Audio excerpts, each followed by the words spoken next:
کاکړ وایي اسلامي امارت زموږ اندېښنې اوري. د پاکستان لړمحالي لومړي وزیر انور الحق کاکړ دا خبره رد کړې چې ګواکې د افغانستان اسلامي امارت د پاکستان خبرې نه اوري.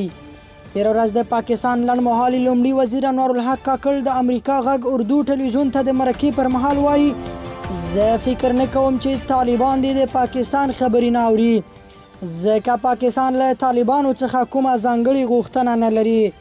نوموړي دا څرګندونې د دې پوښتنې په ځواب کې کړې چې اسلامي امارت د پاکستان خبرې ولې نه اوري، په داسې حال کې چې اسلام آباد له اسلامي امارت سره د نړۍ د اړیکو د پیاوړتیا هڅې کوي.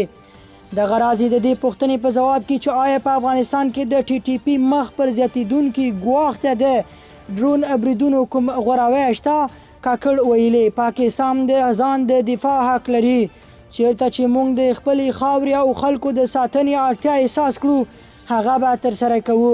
هغه زیاته کړې زه به د عملیاتي پریکړو جزئیاتو ته چې پاکستان ورته اړ کېږي لاړ نه شم، خو که د ګواښ له کبله اړینه شي موږ به یې په اړه بیا پریکړه کوو.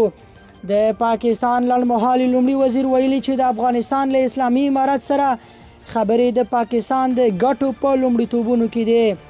انور الحق کاکړ د دوحې تړون ته په اشاره کې ویلي اسلامي امارت هوکړه کړې چې د افغانستان خاوره به د نورو هیوادونو پر ضد نه کاروي.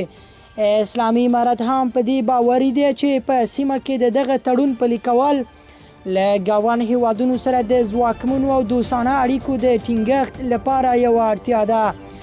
کاکړ دا هم څرګنده کړې چې د پاکستان او افغانستان او منځنۍ اسیا ترمنځ سوداګریزې اړیکې مخ پر ښه کېدو دي.